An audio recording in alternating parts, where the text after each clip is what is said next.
and rural northern Colorado, where sisters-in-law Gretchen Langston and Gaylene Moldt operate Bloom, Colorado, on 40 acres north of Fort Collins. It's fascinating to learn how they have grown this floral enterprise established in 2017 to serve Fort Collins, which is their closest metro market, and florists both south and north of them. In Denver, 2 hours to the south, and those in the southern Wyoming cities of Cheyenne and Laramie to the north. Bloom sells its flowers wholesale direct to designer through 2 regional flower collectives, including the Northern Colorado Flower Community, NOCO, and the Colorado Flower Collective in the Denver area. They also have a grocery account in Fort Collins.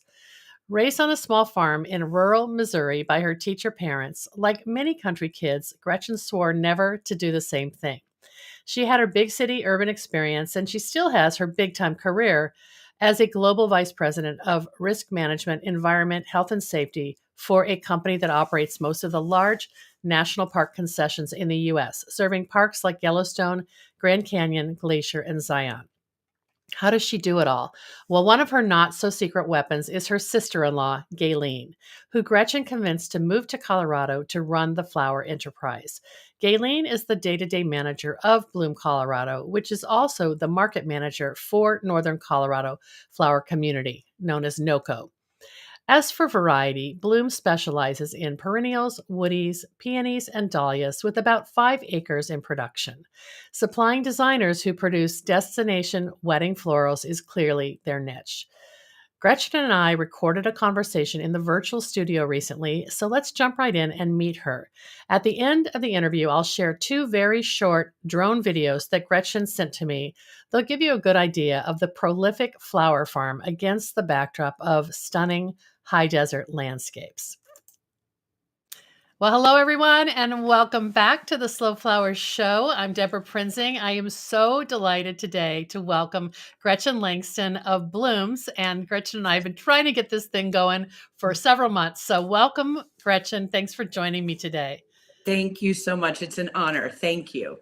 Oh, I'm delighted. It's so great to have a new story, a new face, a new farm to talk about here in the Slow Flowers world. And we've never really met in person. We've just had an email correspondence and a social media correspondence. And Colorado is a big state with lots of microclimates. So put yourself on the map for our audience. Like, where are you based in? You're not in the big city of Denver. I know that, right? Right. Yeah, we are in northern Colorado, so up near the Wyoming border. So our area is not quite the plains. It's what's considered high desert plains. Okay.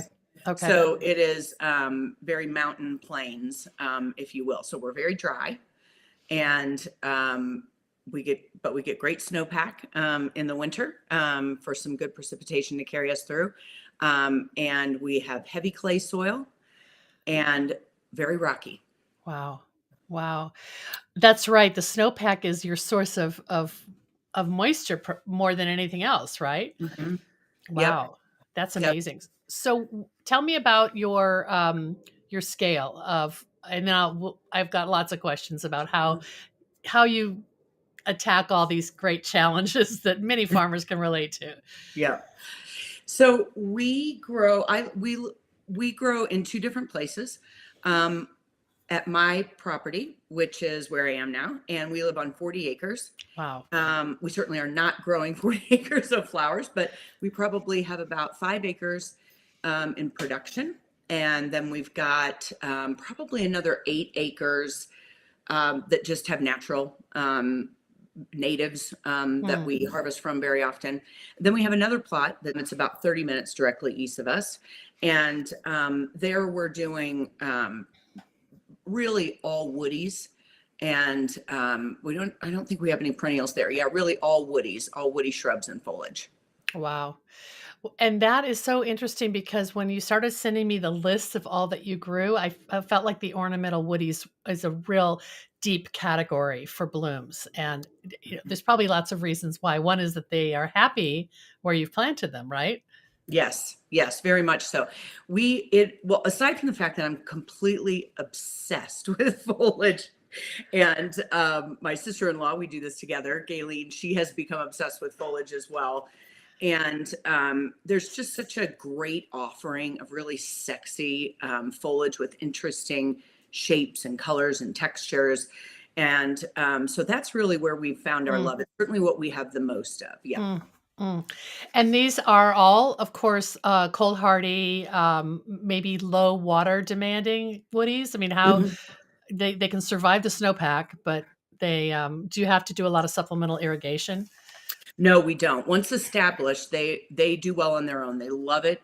Everything we grow, we are choosing to grow the things that love it here in our climate, and get by just fine. Even make it great through drought. And they, other than maybe in the first year when we really have to get them established, they really just take off after that. So Mm. these are many that are native. So we have a lot of like three-leaf sumac and choke cherry and hawthorn and things like that that just grow naturally on our property that we cut from. But what we cultivate here are things like nine bark, viburnum, smoke bush, all those things. And just when you talk about those three things, the variety of what you can grow, Yeah. and oh, it's amazing. That's true. It's so interesting because I grow both nine bark and well, I grow nine bark smoke bush and Oh, viburnum in Seattle in zone 8B. But and yes, we have more moisture, but we have very dry summers. And I think what you've described are these hardworking shrubs that have incredible diversity in foliage color, and that alone is why the florists are so excited about it because mhm. people there's sort of this you use the word sexy, this fascination with burgundy and copper and gold and lime and not just your garden variety green. And I just think about nine bark and smoke bush alone, Yeah, you're checking all the boxes. yep, That's so interesting. And also I just would imagine that like once they're established, it's less work for you, right? They're kind of a plug and play. Like they don't require yeah. a lot of weeding or a lot of. I mean, you're when you harvest, you're basically pruning, right? Exactly. And, it ends up being not a very beautiful plant for landscaping. I mean, it's very copist, right? And it's just like Yeah. sending all these shoots straight up. But the more we harvest, the better their form grows for us to just keep harvesting. So, Wow. yeah, we really love it. We don't have to use the amount of fabric. When we started out, um, we were all over the board, weren't we all, as flower Yeah. farmers? I Yeah. think all Right. over the You board want trying to you find want our one of everything, right? right, Yeah. Yeah. exactly. And the amount of landscape fabric, the amount of just irrigation, all that goes for us with this. And our schedules are busy. Gaylene's got two little twins, and they are really involved in everything. Mine's about to leave for college, but I do have a day job, so I'm busy. And we do have a very small, and when I say small, that would be like collectively one person, and sometimes of the year, maybe two people that help. Right. Um, and they're able to just, they don't even work full time, and we can make Yeah. it happen. We have a lot of perennials as well, and those are Yeah. things that do well here. Deep tap Well, root, that kind of thing. I was going to ask you about that. So you've got the branches and the woodies as one big bucket of product. What are your other major categories that you are known for, or you specialize, or that you just like to grow? Yeah, well, there's my obsessions, right? And then there's the things that we're growing Yeah, and because they hopefully do they're really money well for us. makers. Well, thank goodness my obsessions align with what sells well. But we do grow a lot of perennials, things that are native or just do really well in our habitat. So that would be like baptisia. We just have Mm, tons of baptisia. We grow a lot of peonies, and peonies love it here in Colorado. We get I can just the right imagine. winter, and they're so long lived. They're don't have disease issues here with them. It's not wood. I better not wood. Yeah, Um, right. Oriental poppies, which are just amazing. Not a long base life flower, but an unbelievable event flower. Tons of those, and then your things that don't mind the dry. So salvias and sedums and um, things like that. And there's so many varieties. Um, yeah, that every single time there's a new one, I must have it. And somehow we have a whole new row. Oh my God. Well, you sent me a bunch of background on this, and I have to say, I did like get a little queasy when you talked about the fact that rattlesnakes do not like herbs, therefore you grow lots of herbs. And I was just thinking, what an occupational hazard to have to worry about. I mean, I'm worrying about things like squirrels and rabbits. Like, if you have to worry about rattlesnakes, what are you wearing? Like thick boots up to your knees and use a stick? And how do you do that? Yeah. Well, I would love to tell you that I am, that I never go out in open-toed shoes. But that would not be true, but you certainly are watching. I mean, we have this rule, eyes always 3 feet ahead of you Wow. when you're walking through the field. And it's, it makes it sound, a little bit like, Indiana Jones, that they're just Right. everywhere when you walk Yeah. out. They're not. Okay. But we will have 7 to 15 encounters or something a season, depending on how heavy the snake season is. And yeah, it's a little harrowing, but we also have a sprayer, that you would spray, like a foliage fertilizer on plants. We have one that we always keep that has, we mix cinnamon and clove essential oils, to just in with the water, and we just shake it up, and we'll just give, the perimeter, maybe of one of the field areas, a spray, if we're really going to be working in it. They don't like the scent of those herbs. And then the kind of like the herbs and the clove and cinnamon all kind of are a great protection, and also natural protection, right? You're not having to use chemicals or bait Right. or anything. Yeah, we are not certified organic. I wish that was a bit more manageable or Right. It's not easy affordable. for flower farmers. Yeah. It's really tough, but we use only organic practices. We spray absolutely nothing. Yeah. And I didn't mean to obsess about that. I just was like, wow, I think I've got it bad with a few little bunnies, and boy, okay, you're intrepid. Wow. And then what is and you said you also have lots of grasses, which is interesting. Are they native grasses? Yeah, we have a lot of field grasses. I wish I could just throw out the names for you, but honestly, I don't even know. I know the ones that are bad. When cheat grass comes, no one's selling cheat grass. When that happens to get on the property, we get rid of that. But just in 40 acres, you can imagine. It's all there for you anyway. Oh, it's just a big field. But then we also plant a lot, miscanthus, pennisetums. Those are really what we love, like, with the fluffy heads, or the ones that mimic that pampas grass look, because there's no growing pampas grass. Yeah, the good ones that aren't invasive.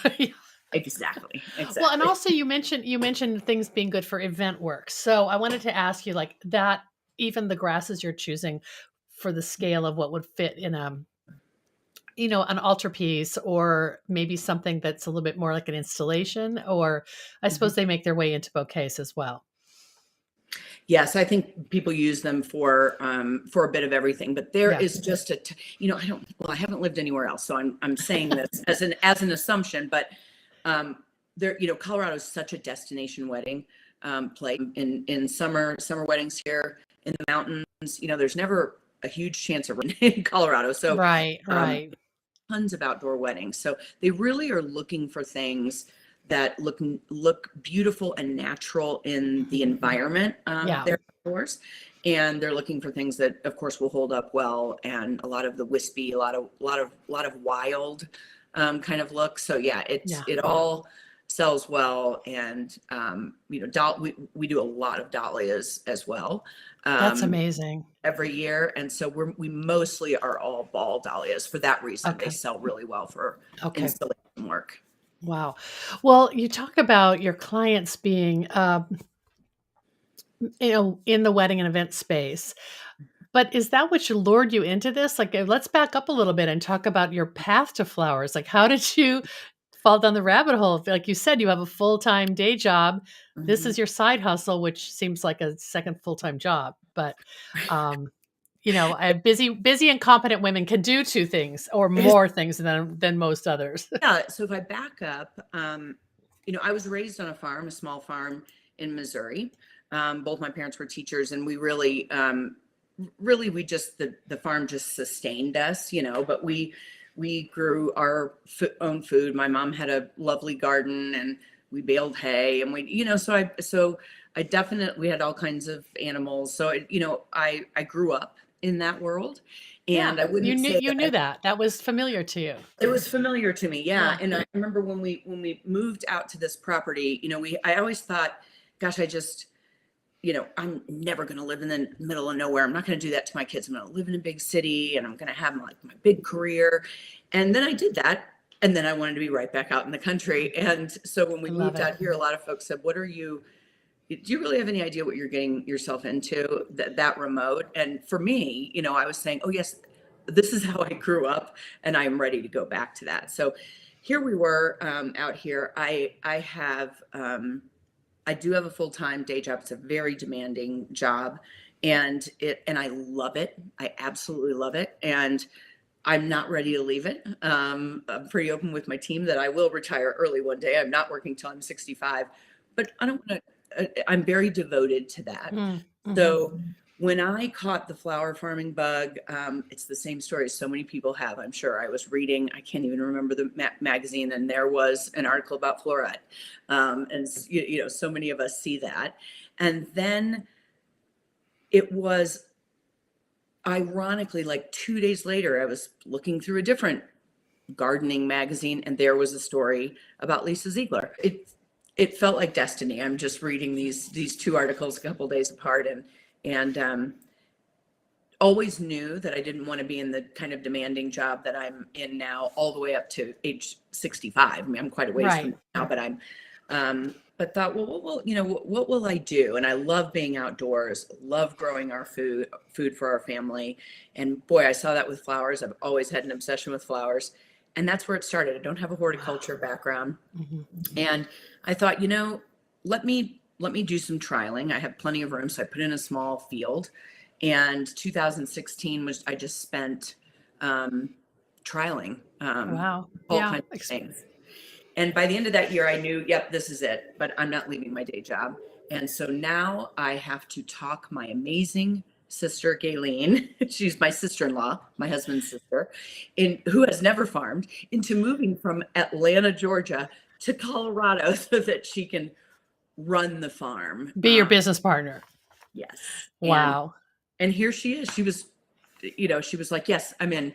She had a demanding job, and I knew she was pretty done with that. So yeah, Gaylene runs it all day, and we would not be here without. And I should say, we did invite her to join you, and she was going to, but now she's got a kids sports distraction, which moms and women do too. So yep. I'll catch her another time when I come visit, maybe. Yes, love to have you. Well, I'm trying to picture, okay, you got this inspiration, and maybe the inspiration was, oh, this can be an enterprise. This can be an entrepreneurial outlet for me. It's not just a hobby. Like, that was sort of what in the back of your mind, right? About growing a small flower farm. Yeah.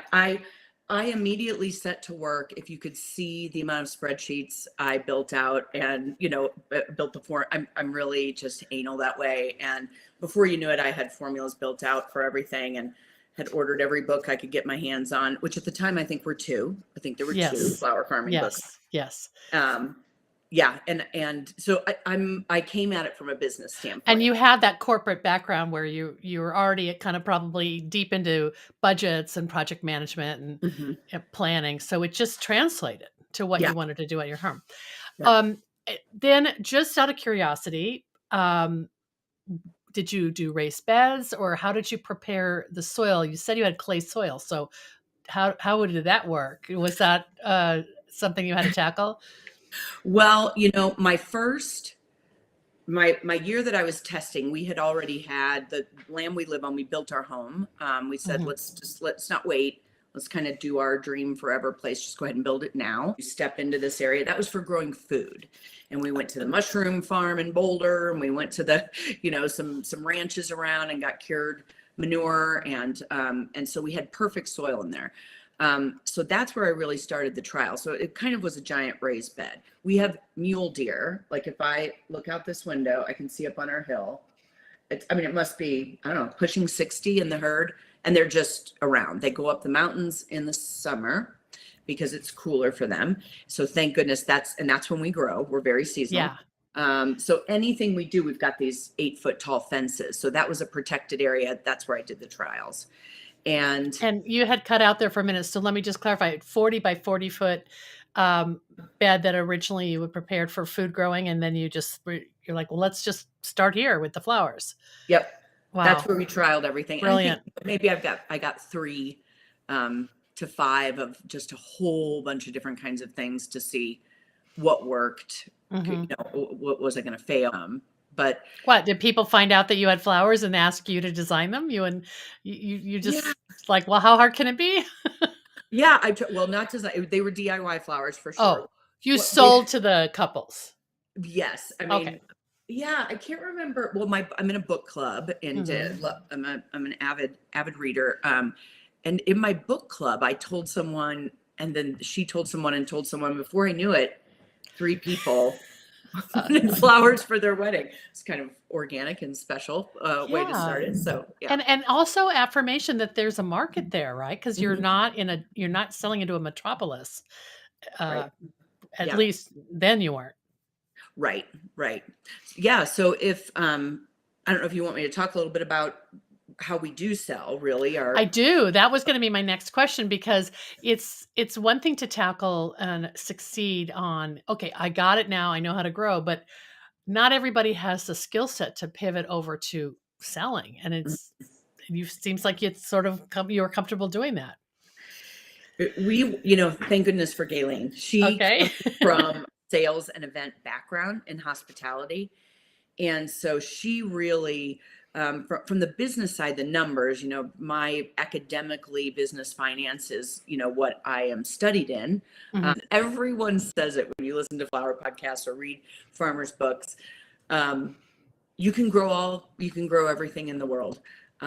If you don't have a place to sell it, you will never, not only will you not make money, you will be losing money hand over fist. Yeah. So I know how to manage money, but man, that was much bigger than I had anticipated. So while we did get some easy business in the beginning, it was not enough to be, to sustain the farm. I mean, that took a ton of work. And the 2 key things we've done are start selling through the Colorado Flower Collective in Denver. And it's just an amazing group, Stephanie, who leads that. And of course, they're pulling from that whole Denver metro area designers. They're heading right up that ski corridor west on I-70 and just doing tons of destination weddings and big stuff. Right. So then, and then we formed our own collective up north, and we're much smaller. We just have, I love it. 8 farms in our collective, but oddly enough, we started, I think, a year before Stephanie started in Denver. So we've had our collective here for a while, and lovely designers who are up here actually were the ones that had the idea. Can we meet and just talk about what we can do to get more local flowers? We all got together one night, and the next thing you knew is I don't like to sit around. So, we're all talking about it. It was a great idea. And I just said, well, let's do it. Like, let's put a plan into action, right? Why wait? And that's the NOCO flower community, Northern Colorado flower community. And yes, you said you're selling in the region, but also into Southern Wyoming? Right, because our farm, the other farmers in the collective are all further south than us, but no one so far south as Denver. Okay. We are all Northern Colorado farmers. We're the most north. But yeah, it is only a 45-minute drive to get from Cheyenne down to our collective. Wow. And then from Laramie, which is another great town.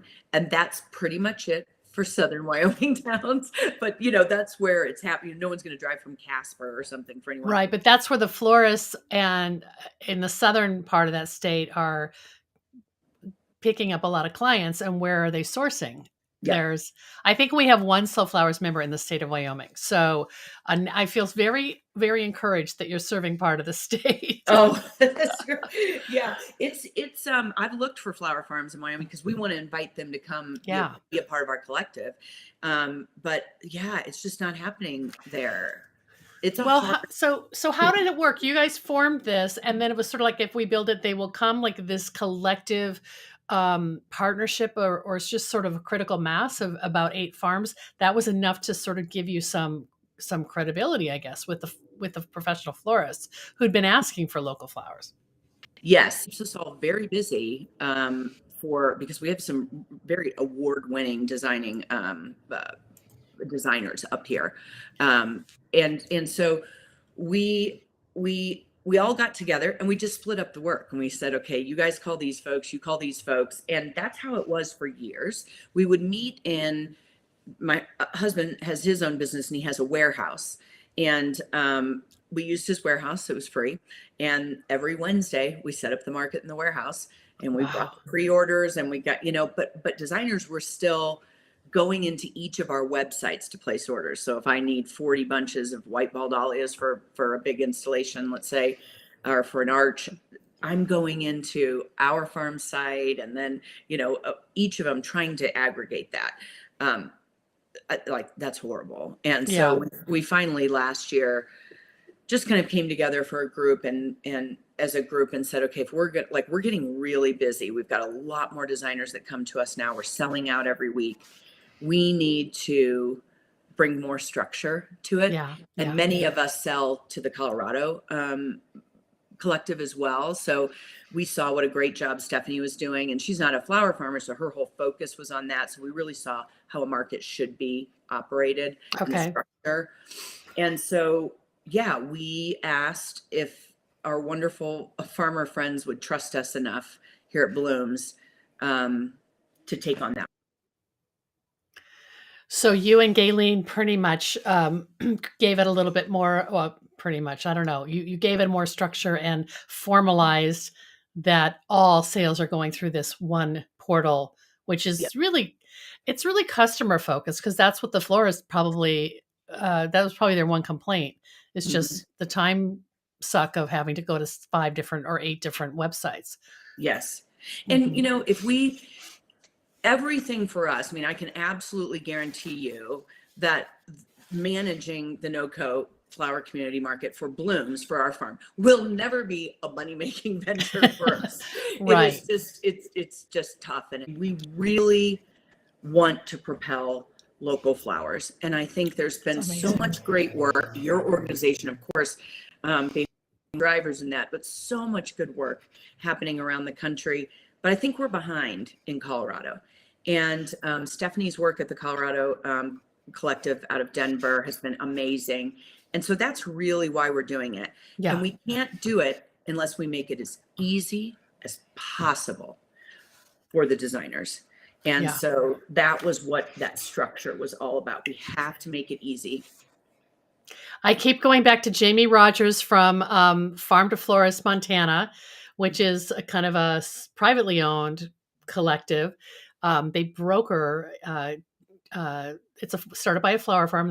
They broker flowers for lots of farms. And Jamie said to me, "We need the florists more than they need us. We have to make it easy for them. Depending on how they want to buy, how they want deliveries." And I think you're intuiting some of that same sensibility. Like it's still relatively a new concept. So, what are the other options for these florists? Are they getting boxes shipped in from San Francisco or LA or Denver? I know there's a big conventional wholesaler in Denver as well, right? Mhm. Yep, and that's what they're getting them. That's mostly what folks are using, I think. Mm, mhm. And just like everywhere, we hear the stories because I think this just comes with using a wholesaler. That 20% when we go up to Steamboat and talk with designers up there, they've told us that getting stuff shipped all the way up to Steamboat because it's just such a haul. They just can count on that 25 to 30% of it. It just is going to be gone. Shrink. Yeah. Yeah. Wow. And so, yeah, but that's what most of them are doing. Yeah. Otherwise, you can go right down to the wholesaler, but it's already shipped. It's already made its Yeah. way. It's And a already lot had a of them, long journey. right, So right. do you have a cooler now at the warehouse? Or do you even need one? Well, for the market, we Is the will. market at the warehouse on your property now, or is it somewhere else? No, it's at a warehouse in town, Okay. where my husband's business was. And then, Okay. wayside story, he ended up moving his business, but the lovely landlord who had his own warehouse next door was like, "Oh, really miss seeing the flowers.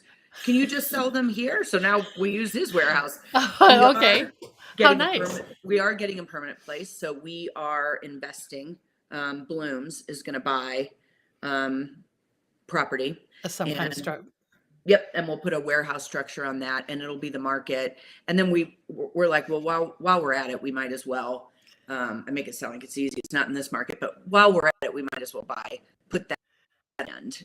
Why not get some more growing space and Right. do away with our other lot that we use now? That Oh, so smart. Oh, so you're going Mhm. to actually have a whole outpost with more growing and the warehouse and the collective. What about That's what we like. That's what we're hoping. yeah, what about like workshops and Yep. classes? And I mean, I could see it going in lots of directions.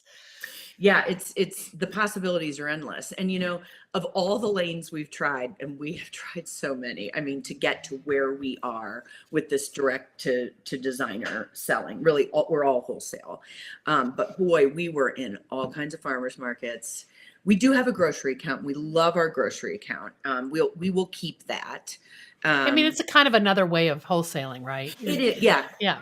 It certainly is a wholesale price we're getting for those through the grocery account. Yeah. But and it's such a great way. There's nothing. This we have in the spirit in which it's intended. Take this, but our leftover flowers go there, and by that I Yeah. don't mean they've sat out in the warmth and no one bought them. I just mean we have those times at the end of the week that are really those plug periods where you can harvest stuff. It's fresh, but Yeah. it's too far away from when we need to get it to the collective. So Yeah. we've arranged our delivery date to grocery right in that time period. So they're getting It's all beautiful and fresh, and it's it's a so win. smart. Yeah. So Yeah, that means you basically have no waste and no shrink. You're just everything has been spoken for through your two main channel, well, three main channels really, because you've got the Denver too. yeah, we love the grocery, and we tried all these different things, and man, we figured out what we were not good I think also considering the type of lifestyle you have right now, which is, Monday through Friday, you're pretty much tied up with your job. You at. can't afford to, you can't stand at a farmer's market all day. That time is precious to you. Yeah. But if you're growing and you can sell everything in one fell swoop, that becomes efficient. So therefore, it becomes more profitable. Yes. Yes. But I do love, you mentioned the workshops, and we've done some in the past, but we've never had our own place to do them. And I think for workshops, that's what people love is coming to your place. It's the whole experience. And we've just never been able to do that because we can't have folks to our place. Risk management is a big part of my day job. And so I'm always thinking about liability too. And it's just, our place is not the right place. But when we have Right. this new one, man, I love, in my day job, that the part of global training in my niche of the business that's a part of what I manage. And I just love training and workshops, and Oh my gosh. I would love it. And just think Able to about do like that. the complete sort of R&R that you'd get going out to the mountains, getting Mhm. out of the city. Like the people who would want to come are looking for that classic Rocky Mountain experience. Mhm. And there's probably a lot of lodging in the area for vacationers or retreats or whatever, and you're just going to offer something for those folks to do. Mhm. Yeah, I mean, that's the dream. It gets so tricky in this market with real estate. And we can't have something where we go really remote again, because again, it's got to be easy for the designers. They That's have to be true. able to get to this quickly. So we know it needs to be, just right off I-25, and there's a Okay. limit to how far north we can go. So that we are very, very much on the hunt right now. Um, we may there's something we're looking at this week, so yeah, fingers crossed. So hopefully by 2024 that'll kind of be activated. Well, keep us Yes. posted. Yes. I do have to ask you though, like getting product from, are you just taking your product to Denver, or is it all the NOCO flowers going together down to Denver? Like how is that? Is that Uh, just an outlet for blooms? That's just for blooms. Okay. So we have some other amazing farms in our NOCO um, flower community in that Hmm. collective that also are a part of the Colorado Flower Collective, but they take down on their own. Okay. We are two completely standalone, separate Yeah. Yeah. collectives. Yeah. And that distance you said was like a 4-hour drive? It is 4 hours round Wow. trip for us to Oh, run round trip. stuff Okay. yeah. No, no, not one way. That's how you listen to all the books on tape and podcasts and Yeah, yeah. I And mean, how I take some calls during the day if I'm the one that do you go like once a week then? How does that all happen? we drop off to the Denver collective once a week. Yeah. And then of course, and then the NOCO market we have once a week. And right now for our northern market, they're both on the same day, but the Denver drop off, you drop off the day before because she has a warehouse and a cooler. Our market, because we don't have our permanent place yet, and we've just Yeah. brought this new structure, we get up at the crack of dawn and go into that warehouse. Farmers start dropping off early, and we are, just moving through, Yeah. checking pre-orders, sorting, and then it's only open for 1 hour. And in Okay. that hour, designers come, they pick up their pre-orders, which fill one whole side of the warehouse, and then we've got all the open shopping. Everyone brings their extras. Um, and then the designers, they just love to shop. They do a ton of extra shopping. I think it's so smart because you can only pre-order so much when you have this candy store tempting you to Yeah. save several $100s in your back pocket for the goodies. I love Yeah. that.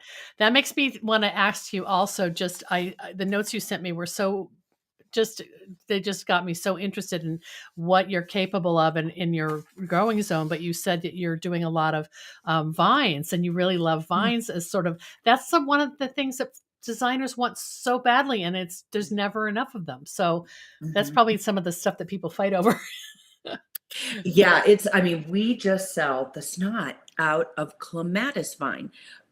And no matter how gorgeous the flower, and the flowers are absolutely gorgeous, but it's just it's the vine foliage that folks want, and that look that's so in right now in design work, where where they're just draping from the Yeah. chandelier, and they're saying it doesn't matter if it wilts. We've got it hanging down, and gravity's just it's gonna look good no It'll matter get what. through the event. Right. And the big Yeah. floating things. We had a designer last fall just buy tons of tumbleweed from us because there's that it's kind of a new kind of Western look, that very it was a huge tumbleweed. And so Yeah. like we We call it. literally ran around our property going and just have tumbleweeds just because that weed that makes the tumbleweed is growing all through our fields. So we're running through and grabbing it. It's so loose and so easy to grab. That's how the wind just takes them out, and they become Right. tumbleweeds. So we're just pulling them off of the field, grabbing. To take up Yeah. a lot of space. Takes many runs to get a whole bunch of tumbleweed into It's into got some. that we've been calling it the Yellowstone look, like, because maybe because the TV show is so popular, Yeah. but, there's other shows and movies and all that are kind of popularizing that. Like, it's not, like, rustic, primitive. It's got an aesthetic to it that's actually kind of modern looking when you are using something that's, like, straight and back to what you said about straight from nature. It really reflects place, and that's the other reason why your Yeah. product is so beautiful. I love it. Oh, thank Well, you. will you share some photos? I know you're gonna send me some photos of your crops and, hopefully the collective, or if I know a warehouse with flowers isn't that sexy, but send me what you can. We'd love to Okay. show it. Yeah. And I'll make sure people know how to find and follow you. And what else do you have cooking for this year? Anything, or are you kind of your cup runneth over? I think you're kind of at capacity right now. I think we are really, this year is about building the Northern collective, just really reaching out and getting into some new areas that folks that can't get to Denver, and building that. That's what this year So is. smart. Mhm. So Our smart. product mix we're really, really happy with, even though we still have about, like 4,000 new shrubs going in because I can't help myself. But it's so fun. We can't wait to see what the year brings. Gretchen, thank you so much. This has been wonderful. I've really been looking forward to this, and I just feel like I've got a little vacation in my mind to Northern Colorado, which I haven't been to since I was a kid. So Come on I'm, out. We would I love to know. have Wouldn't you. that be, We would what's the love closest city that people would fly into? Denver and then drive up. Okay, I Yep, can do that's that. the best way. And Fort Collins is which if you've never been to Fort Collins, what an amazing, amazing little town. Voted best place to live in America a number of years ago. Just a great town. That's the closest like big town, if you will. Market, yeah. Yeah, Where's your grocery store that you sell to? right in Fort Collins. Okay, Yep. great. All right, sounds good. Thank you so much, Gretchen. Anything else I didn't ask you that you want to add? I think we hit on it. You covered my nose. You see my anal nature, right? I can send you like It's nice here's to my have notes. notes. Okay, well, we will be sure to share all of Gretchen and Bloom's social places and, of course, how you can find out about the collective in our show notes at slowflowerspodcast.com. And we have some bonus video that Gretchen's going to send me that I can add on as a post, kind of a post clip to this. So stay tuned, and that'll be next. Thanks so much, Gretchen. Thank you. It's been an honor. Thank you so much. I really enjoyed it. Okay, let's see if I can get these videos up. They're really like 30 seconds long, but they were too large of a file for me to edit it in. So let me hang on with me and I'll get the first one up. This is a funny one. It shows kind of a drone sweeping view of the one of the planting areas, and you can see how tall those fences are to keep the deer moose out. And there's slats, but you can see there's some kind of grid wire between them. The wild turkeys we didn't talk about, so I don't know what to say about that. But it's you can see the weed cloth down there as well. And then there's one more that's really gorgeous that I will put up just to transport you for a minute to the dahlia fields. And again, you see the fencing, and then this is how the dahlia fields are set up. Gorgeous. Such a beautiful place. And gives you a sense of the scale of growing on 5 acres. So, Gretchen, thanks. Oh, there's all the foliages, all the woody shrubs, which sounds like they're planting more of this year. And that's a little peek at Bloom, Colorado. And now we'll say goodbye and thank you so much. That was a lot of fun. So thanks for joining us today. Gretchen has shared lots of other photos, flower photos mainly. I'll include those gallery of those juicy varieties in our show notes at slowflowerspodcast.com for episode 610. And you can watch this replay video when we air the podcast on May 17th at that same spot. I want to take a moment to thank our supporters who bring this show to you. This show is brought to you by slowflowers.com, the free online directory to more than 850 florists, shops, and studios who design with local, seasonal, and sustainable flowers, and to the farms that grow those blooms. It's the conscious choice for buying and sending flowers. And thank you to our lead sponsor, Farm Grow Flowers. Farm Grow Flowers delivers iconic burlap wrap bouquets and lush, abundant arrangements to customers across the U.S., supporting U.S. flower farms by purchasing more than $10 million of U.S. grown, fresh and seasonal flowers and foliage annually. Discover more at farmgrowflowers.com. And thank you to Details Flowers Software, a platform specifically designed to help florists and designers do more and earn more. With an elegant and easy to use system, Details improves profitability, productivity, and organization for floral businesses of all shapes and sizes. Grow your bottom line through professional proposals and confident pricing with their all-in-one platform. All friends of the Slow Flowers Show receive a 7-day free trial of Details Flowers software, and you can check that out at detailsflowers.com. Thank you to Cal Flowers, the leading floral trade association in California, providing valuable transportation and other benefits to flower growers and to the entire floral supply chain in California and 48 other states. The association is a leader in bringing fresh cut flowers to the U.S. market and in promoting the benefits of flowers to new generations of American consumers. Learn more at cafgs.org. And thank you to Store It Cold, creators of the revolutionary CoolBot, a popular solution for flower farmers, studio florists, and farmer florists. Save thousands when you build your own walk-in cooler with the CoolBot system and an air conditioner. If you don't have time to build your own, they also have turnkey units available. Learn more at storeitcold.com. The Slow Flower Show is a member supported endeavor, and I value our loyal members and supporters. If you're new to our weekly show or our long running podcast, check out all of our resources at slowflowerssociety.com. I'm Deborah Prinzing, host and producer of The Slow Flowers Show and the Slow Flowers podcast. Next week, you're invited to join me in putting more slow flowers on the table, one stem, one vase at a time. The content and opinions expressed here are either mine alone or those of my guests alone, independent of any podcast sponsor or other person, company, or organization. Thanks so much for joining us today, and I'll see you